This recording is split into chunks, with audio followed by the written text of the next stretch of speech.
Boa noite, senhores. No vídeo de hoje nós vamos tratar sobre a distribuição dos números primos, através tal qual nós conhecemos como a distribuição dos números primos de Euler, né? Que ele tem uma distribuição bem interessante de π e que faz correlação com a distribuição zeta, né? A função zeta de Riemann, onde podemos até chegar na hipótese de Riemann. Mas não efetivamente será essa a discussão no vídeo de hoje, apenas como nós vamos chegar à famosa fórmula. Daqui a pouco eu irei mostrar qual fórmula é essa, mas o bem interessante, só como uma curiosidade, que nem o próprio Euler demonstrou essa fórmula. Foi uma fórmula mais por uma trivialização da própria mente, né? Ou apenas uma observação de padrão daquilo que consta a distribuição dos números primos. Então aqui eu vou tentar, pelo menos, trazer uma espécie homóloga e topóloga. No caso, eu vou estar utilizando mais a álgebra homológica para que nós possamos fazer essa distribuição e, consequentemente, chegar a equivalências, a classes equivalentes. Vou estar aqui um pouquinho com o meu roteiro para estar me ajudando efetivamente, que antes eu escrevi, e depois, embaixo do link, embaixo aqui do vídeo, no caso, e também de alguns links, deixarei o link aqui do artigo que acabei me inspirando, ou também pegando algumas informações para que eu pudesse desenvolver efetivamente este artigo ou esse desenvolvimento para nós chegarmos nisso, né? Então, com isso, alguns conceitos importantes por hora, que é álgebra, limite, álgebra topológica. É bem interessante você estar alicerçado, linkado também com rings e módulos também. Então, sem mais delongas, vamos para o nosso vídeo. Então, deixei aqui já a minha lousa. Então, o nosso principal objetivo de solução e resolução é chegar na semigerada fórmula de Euler, que é constituído por 1 menos p elevado a s, ou também π menos 1 sobre p elevado a s para s maior que 1. Então, uma das funções e contribuições para o vídeo de hoje é justamente chegar nessa forma. E é bem interessante o conceito que nós vamos utilizar. Muitas das coisas tais quais eu vou tratar aqui depende unicamente de você ter assistido o meu vídeo anterior da demonstração, que vai ficar mais fácil algumas etapas conclusivas aqui, tá? Então, como uma das maneiras, efetivamente como uma das formas que a gente chegou, é denominar uma função φ que vai, e aí sim agora eu vou usar um pouco aqui a minha cola, que uma coisa é você desenvolver, outra coisa agora é você lembrar. Então, vou estar aqui. Então, só constando primeiro que o P aqui é primo, tá? Na fórmula. E tudo aquilo que a gente for solucionando também vai ser primo também aqui na fórmula, tá? Então, o que nós temos aqui, que definimos antes, que del n, uma resolução de π de xi. Deixa eu ver se eu defini assim só para não ficar ruim. Vamos definir como xn, del n mais 1 como π xn. Mais 1 só como um quesito de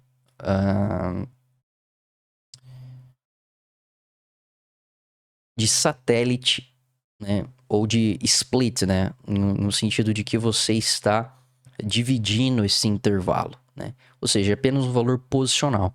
Então, del n e del n mais 1 não são primos. O que vai ser primo é a concentração do numerador pelo denominador. Então, ali nós vamos efetivamente ter um primo, né? Então, nós temos, por exemplo, que del n mais 1 com del n, π xp.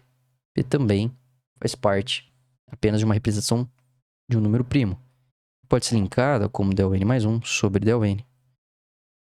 No caso que del n, né,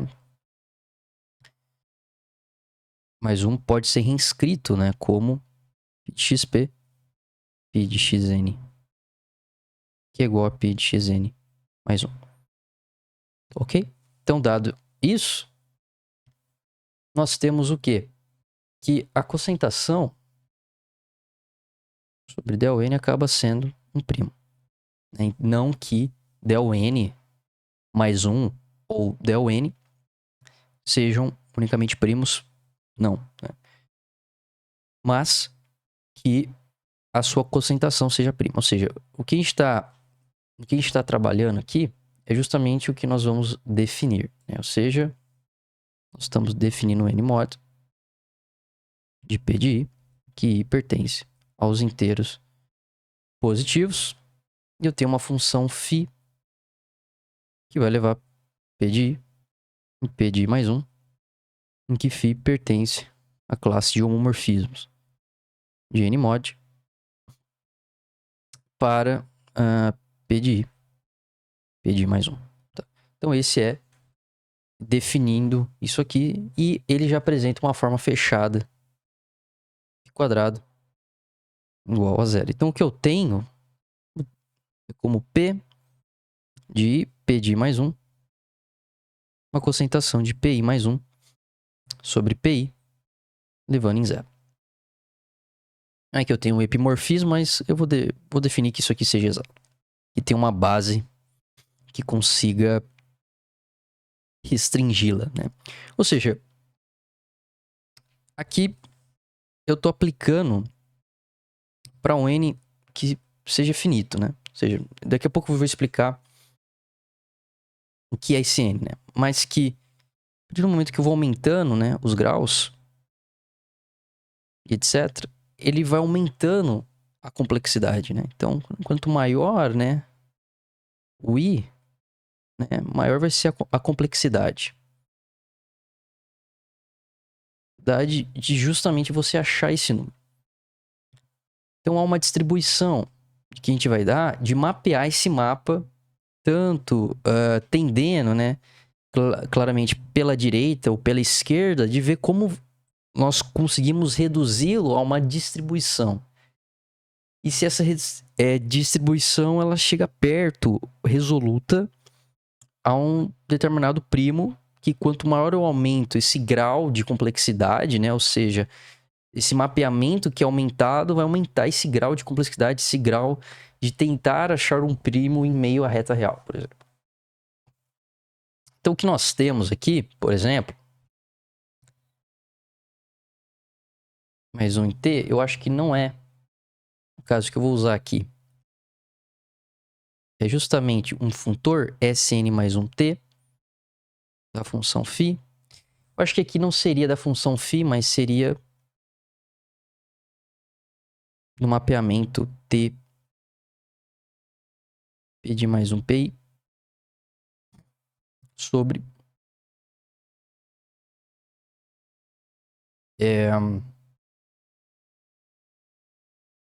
Sn T PI PI menos 1. Isso aqui como sendo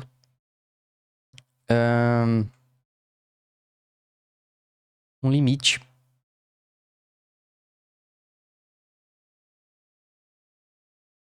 em zero e π de zero. Por quê? Porque PI mais um PI vai representar pra gente um Sn de T ou arbitrariamente, né? N mais um, PI mais um sobre PI, que vai representar uma classe de equivalência. Eu estou representando por π, né, o produto cartesiano grandão, que justamente lá em cima a gente já definiu que a cosentação vai me dar um primo.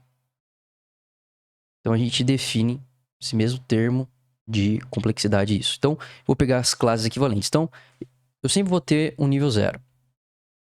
Ou seja, eu sempre vou conseguir, quero dizer com nível 0, que eu sempre vou conseguir restringir qualquer elemento que esteja numa posição acima, numa posição que consiga se reescrever com aquele termo. Ou seja, como minha cosentação ela está definindo natural, eu vou conseguir restringir ele e reescrever ele em termos de um outro termo, um termo anterior. Porque lembrando que, como nós estamos trabalhando em cima do anel natural, do ring natural, que não é um corpo, mas ele é ordenado, ele é justamente o que eu acabei de falar.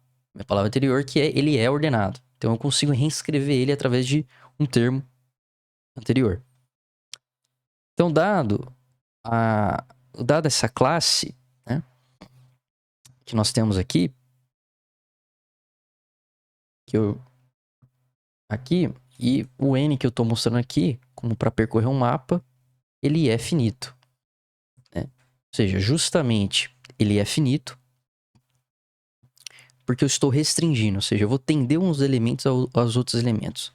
Então, o que eu estou fazendo aqui, estou cocentando e mapeando os funtores, que vão me dar primos também, que já provou que eles são infinitos, e eu vou mapear esse mapa, não sendo infinito, né, mas tendendo, chegando tão próximo quanto eu queira, e eu varrendo o mapa. Então, o limite é tender o elemento de cima equivalente, as classes equivalentes em 0, as classes equivalentes de menos 1. Então, isso aqui é apenas uma representação.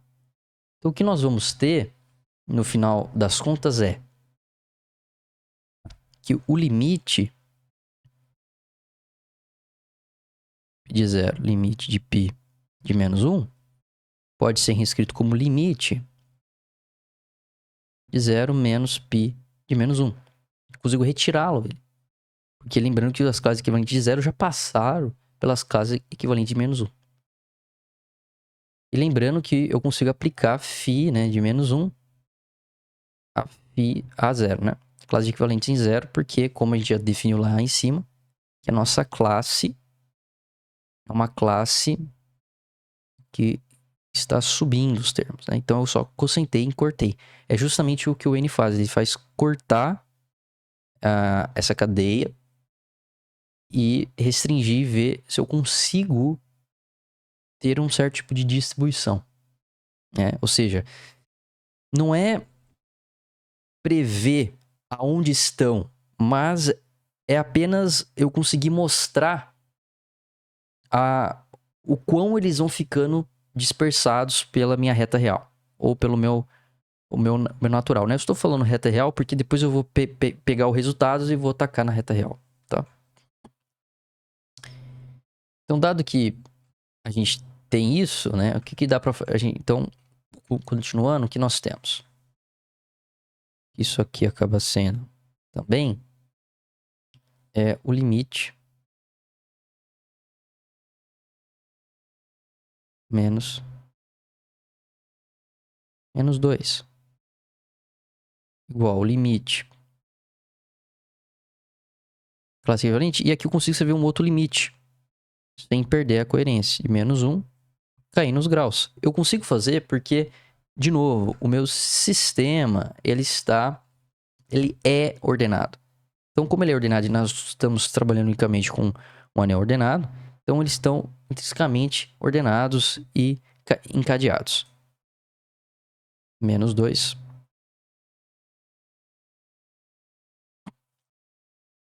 Que nós temos aqui como continuação limite. Menos 1 menos limite.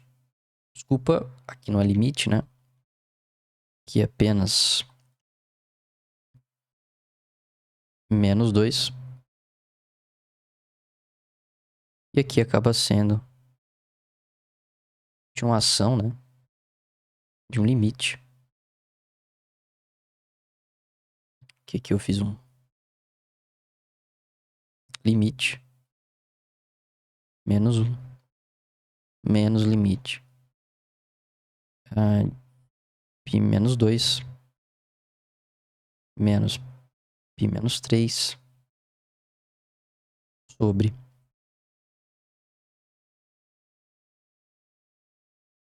π menos 3. E aí eu ia ficar fazendo isso praticamente infinitamente. Não infinitamente porque eu tô restringindo o meu n, né? O meu n tem que ser menor ou igual a i, né? Só que eu vou parar aqui, senão eu ia ficar reescrevendo e a gente ia chegar a lugar nenhum, né? A gente só ia ficar acumulando tela e etc. Acumulando. Então, e agora já dá para tirar uma conclusão bem interessante daqui, o que está de fato acontecendo. O que está de fato acontecendo é que uma vez eu consegui reescrever o π de 0 também. seja, o π de zero, o que é o π de zero? Das classes equivalentes de zero. Justamente o limite, no caso não é o limite normal, é o φ da aplicação do limite, né? π menos 1.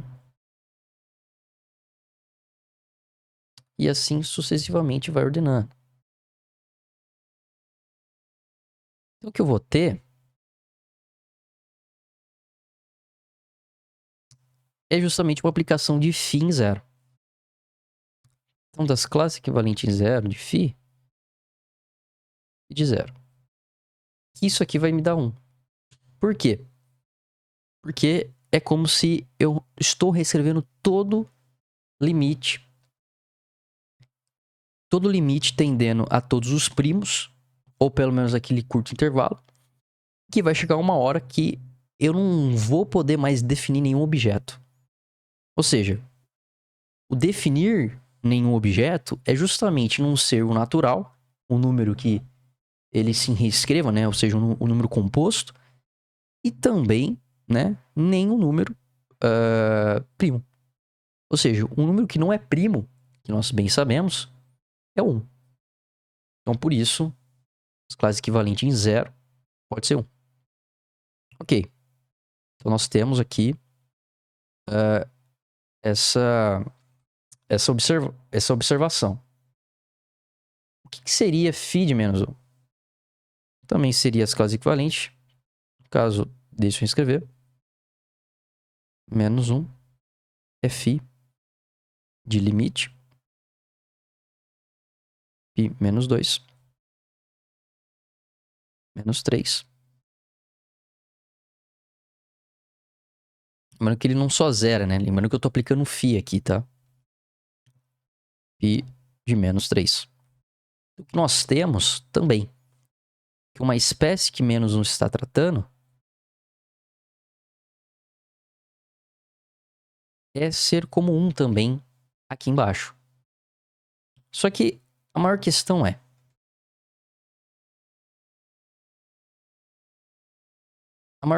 o seguinte, quando eu olho para a fórmula, eu tenho o número 1 que está sendo retirado de tudo. Então, eu mantenho 1. Só que aqui também pode ser 1. Só que não é 1 por si mesmo, porque não são, né, as classes equivalentes em zero, mas de menos 1. Então, ele está retirando uma partição do elemento 1. Então, olha só que interessante. Eu estou retirando as classes de menos 1, ou seja, o que está acontecendo é a aplicação do φ desse limite menos do próprio limite que está sendo reescrito. Fora as classes de repetição, né? Ou seja, as classes de repetição que eu estou trazendo é justamente que eu poderia, por exemplo, inserir um menos π menos 4 aqui também. Né? Escrever um outro limite e fazer π menos 4. Ou seja, chegando à fórmula que só pode ser 1 sobre 1 menos 1 sobre p elevado a menos s. No caso, p elevado a s, né? Por quê? 1 como um elemento que com um grau em zero, né? Com os termos, né, de equivalência em zero representando 1. O menos 1 também, mas está sendo retirado dele, porque ele não é uma classe equivalente em zero, senão seria automaticamente 1, mas está retirando coisas dele. Que não pode ser um número que é negativo. Esse espaço não pode ser um número que é maior que 1. E senão, a gente não estava corroborando com as posições que nós definimos lá em cima, e que ele é unicamente positivo, porque nós estamos trabalhando no ring que é n. Então, dado isso, o que nós chegamos é que ele tem que ser uma divisão claramente com prima, porque os únicos elementos que nós estamos trabalhando de π são primos, pela quantidade de vezes que é o S. E aqui a gente chega a uma solução que a quantidade de vezes tem que ser maior que 1. Não pode ser 0. Que claramente dá 1 menos 1 aqui e dá 0. E também não pode ser 1 aqui. Ou seja, o número de projeções que eu estou trazendo, eles vão divergir. Ou seja, tem que ser um número que tem que ser maior que 1. tem que ser um número que vai crescendo, crescendo, crescendo, para que ele convirja. Porque se eu apenas trato 1 aqui, o número não vai convergir. Então, se eu faço S maior que 1, ele vai tendendo ao número crescendo, ele vai se aproximando e eu vou conseguir reduzir este meu intervalo. Como assim? Não sei se vocês lembram, mas uma soma consegue levar efetivamente a um produto. Esse produto é o que a gente definiu, certo? Então, como eu defini efetivamente esse produto, eu consigo criar uma função, sim, que leva o produto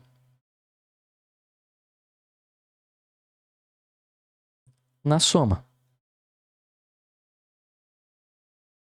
E a soma é justamente eu não ter esquisito de produto que mexe com classes equivalentes. Ou seja, que a classe equivalente retira 1, que a classe equivalente retira 1 menos p elevado a s. Então, o que eu consigo fazer é reduzir 1 menos 1 sobre p elevado a s apenas n elevado a s. Ficando 1 sobre n elevado a s. Ou seja, eu consigo restringir 1 menos p elevado a s a n elevado a s. Por quê? Porque, de fato, eu consigo fazer um isomorfismo com isso. E não apenas, ou seja, como eu estou aplicando o produto, essa soma vai ser a soma não vai ser uma soma que vai depender de produtos de classe de equivalência de 1 para retirada. Mas sim que vai depender de uma soma de 1 dividido por n elevado a s. Bom, em suma, é isso. A gente provou praticamente como chega nessa fórmula. Acho bem interessante. Lembrando, só é a possibilidade por conta da definição que a gente trouxe lá em cima. Eu usei um artigo para me ajudar em quesito desses limites, pois trarei aqui para vocês e mais para frente eu trago melhor essa demonstração do isomorfismo que tem com a distribuição de Euler junto com a função de Riemann, né? Esse isomorfismo que nós temos. Mas bem interessante, né? A gente trazer e categorizar e juntamente utilizar a álgebra homológica.